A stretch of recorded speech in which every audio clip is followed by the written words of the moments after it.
If nothing belongs to you, why hold on? Buddhist wisdom. There is something we all do but rarely stop to notice. From a very young age, we are taught to answer the question, "Who are you?" with things outside of ourselves. I am someone's child. I go to this school. I live in this city. And as we grow older, the list grows. I am my career, my income, my relationship, the way I look, the way people see me. Brick by brick, we build a structure around ourselves, and at some point, without realizing it, we start calling that structure me. The trouble is, every single brick in that structure is moving. The body we have today is not the body we had 10 years ago. The emotions we feel this morning may not survive until evening. The relationship we thought would last forever may already be shifting beneath the surface. Not one piece of what we call me has ever stayed the same. And yet we keep living as though it has. We keep treating the structure as solid. We keep calling it me, as though me were a fixed thing. So when a piece of it is taken away, when a relationship ends, when we lose a job, when someone we counted on walks away, what we feel is not just the loss of that thing. It goes deeper. We feel as though a part of us has been torn out, because in a very real way, it has. We had woven ourselves into it. We had made it part of the structure. And now that it's gone, there is a hole where me used to be. That is why grief can feel so disorienting. It is not just sadness. It is the experience of not knowing who we are without the thing we lost. This pattern is worth looking at closely, because it keeps repeating. We lose something. We suffer. We rebuild. We attach again. We lose again. Each time, we assume the problem was that we lost the wrong thing or didn't hold on tightly enough. But the Buddha saw something different. He observed that the problem is not what we lose. The problem is that we keep mistaking things that are always changing for things that are permanently ours. In the chain of dependent origination, he taught that clinging arises from craving, and craving arises from feeling. Every time a pleasant sensation appears, the mind reaches for it. Every time something unpleasant appears, the mind pushes it away. This is not a decision. It is a pattern, deeply automatic, deeply old, which means that when we find ourselves holding on to a person, to a memory, to an idea of who we should be, it is not because something is wrong with us. It is because this is what untrained minds do. The Buddha understood this, which is why he never blamed anyone for clinging. He did not say you should not hold on. He asked something more useful. What are we actually holding? And is it really what we think it is? Now, if we are being honest, and we should be, there is a good chance that something in us is already pushing back. When we hear "nothing belongs to you," the first reaction is not usually openness. It is resistance. Something inside tightens. It says, "No, my children are mine. My effort is mine. The life I built with my own hands, how can anyone say that is not mine?" And behind that resistance, there is often something quieter. If nothing is mine, then what was all of it for? That reaction is not a problem. It is honest. It shows how deep the identification goes. So deep that even suggesting we loosen it feels like a threat. And the Buddha was not asking anyone to agree with him on the spot. He was pointing to something each person can observe for themselves, in their own experience, in their own time. So rather than asking whether this is true or false, it may be more useful to look at exactly how we hold on, and whether the way we hold on is actually doing what we think it is doing. The Buddha did not simply say, "Let go." He looked very carefully at how we grip. In the Anatalakkhana Sutta, the discourse on the characteristic of non-self, which was the second teaching the Buddha gave after his awakening, he examined the body, feelings, perceptions, mental formations, and consciousness one by one. For each, he asked the monks a simple question. This thing is impermanent, yes. And what is impermanent? Is that happiness or suffering? Suffering. Then is it fitting to regard something impermanent, subject to suffering, and always changing as, "This is mine, this is what I am, this is myself"? The monks answered, no. Those three phrases, in the original Pali, "Etam mama, esoham asmi, eso me atta," are not just words. They are a precise map of how we attach ourselves to things that cannot hold us. The first layer is the one we most easily recognize. This is mine. My house, my money, my reputation. We take something in the world and draw a circle around it and say, "This belongs to me." But honest reflection shows us that this sense of ownership is an idea, not a fact. The house we live in, before us, it belonged to someone else. After us, it will belong to someone else. Even while we live in it, it ages and becomes something different. What exactly are we owning? Not the thing. The thing keeps changing regardless. We are owning a concept. And when that concept is threatened, we don't just feel inconvenienced. We feel violated, as though something has been taken from inside us. That reaction tells us something. We had already confused the thing with ourselves. But there is a second layer, and this is where most of our daily suffering actually lives. It is the belief that this is me. We don't just think sadness belongs to us. We think we are sad people. We don't just think we lost. We think we are losers. When someone criticizes us, we don't just feel discomfort. We feel as though the core of who we are is under attack. Because at this level, we have fused our identity with things that were never stable. Our emotions, our roles, the image reflected back to us by others. This is why someone can lose a job and fall into depression that lasts a year. Not because the job itself was irreplaceable, but because they had become that job.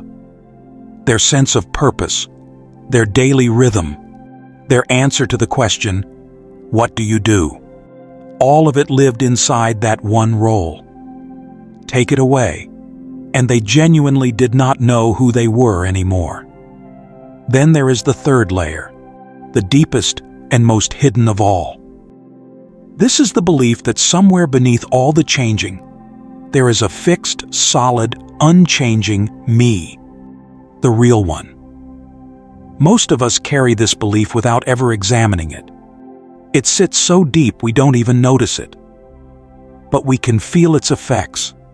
It is the reason we keep searching for the right relationship, the right career, the right version of ourselves, as though the right combination will finally reveal who we truly are.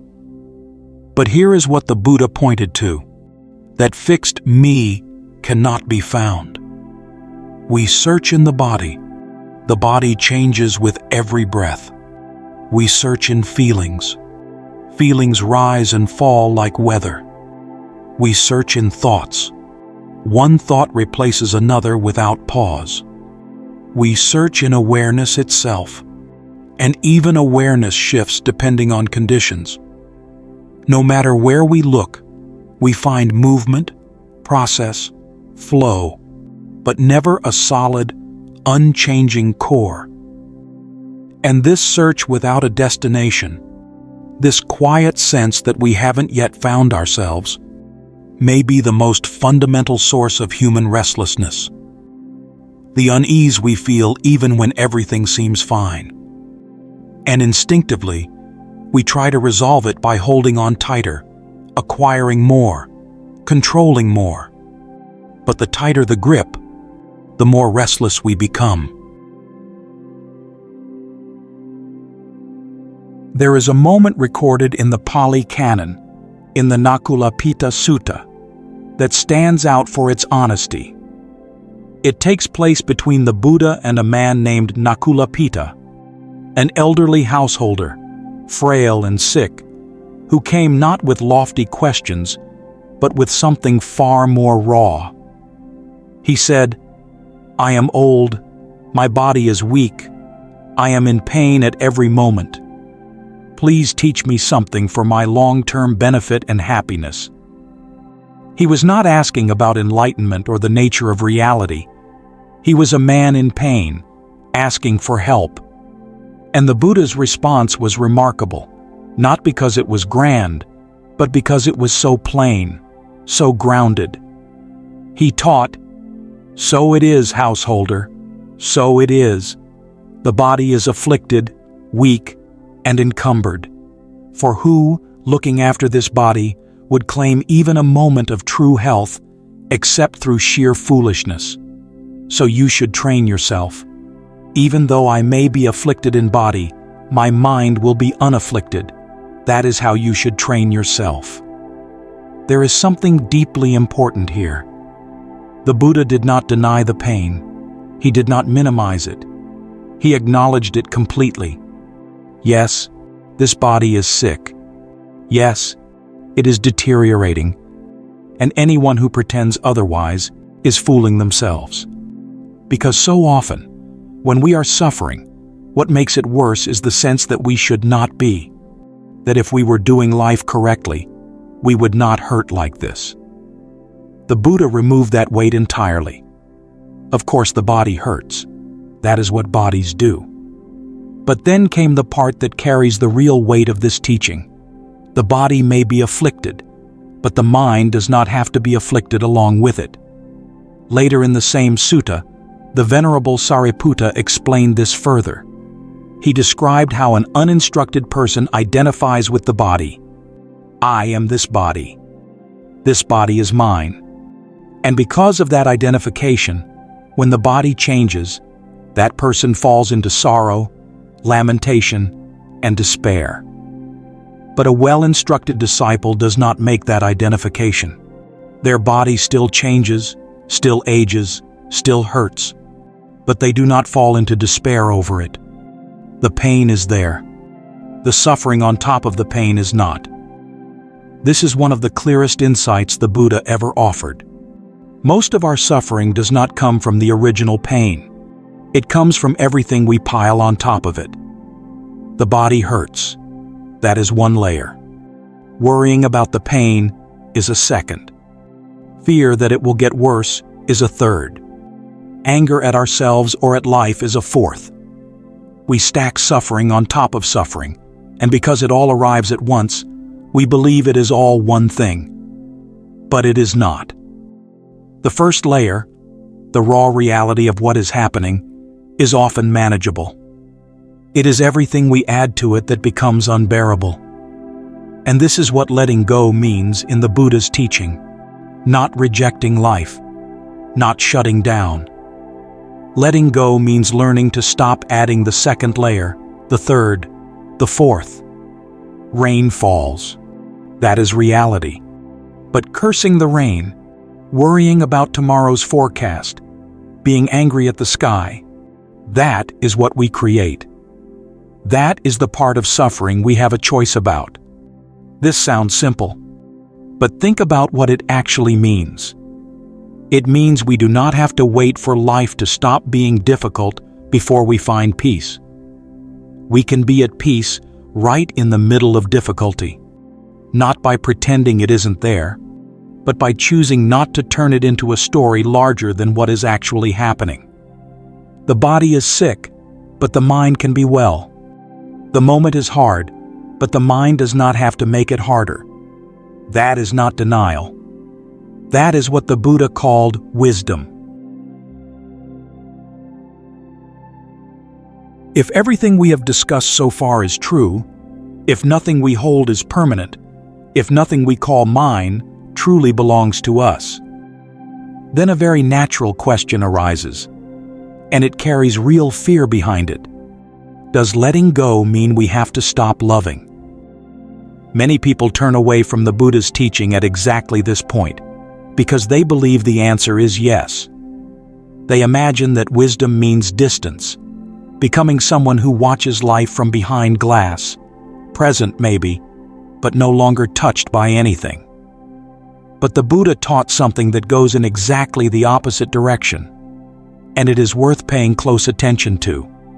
It is precisely when we stop clinging that we become capable of real love. When we cling to a person, we call it love. But if we look honestly, we might notice that inside what we call love, there are things that have nothing to do with love at all. There is fear of losing them. There is the expectation that they should make us feel a certain way. There is the quiet demand that they stay exactly as they are, because the version of them we fell in love with is the one that makes us feel safe. We love them, but we get angry when they change.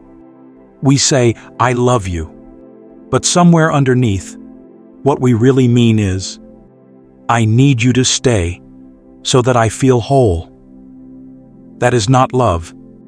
That is a grip. And a grip, no matter how gentle it starts, always tightens. It turns relationships into transactions. I give you this, and in return, you must not leave, must not change. And when the other person inevitably does change, because that is what living things do, the grip either tightens further or it snaps. We call that heartbreak. But the love was never what gave way. What gave way was the belief that another person could be held in place. Something very different becomes possible when we let go of that grip. We don't love less. We love differently. We begin to appreciate someone's presence not as something we possess, but as something that is here right now. And that is enough. We learn to care without controlling, to give without keeping score, to be fully present without needing a guarantee that the moment will last. In the Discourse on Love, the Metta Sutta, the Buddha used an image that has stayed with people for centuries. He taught, even as a mother would protect with her life her child, her only child, so too should we cultivate a boundless heart of loving kindness toward all beings. Above, below, all around, without limit, without hostility, without ill will.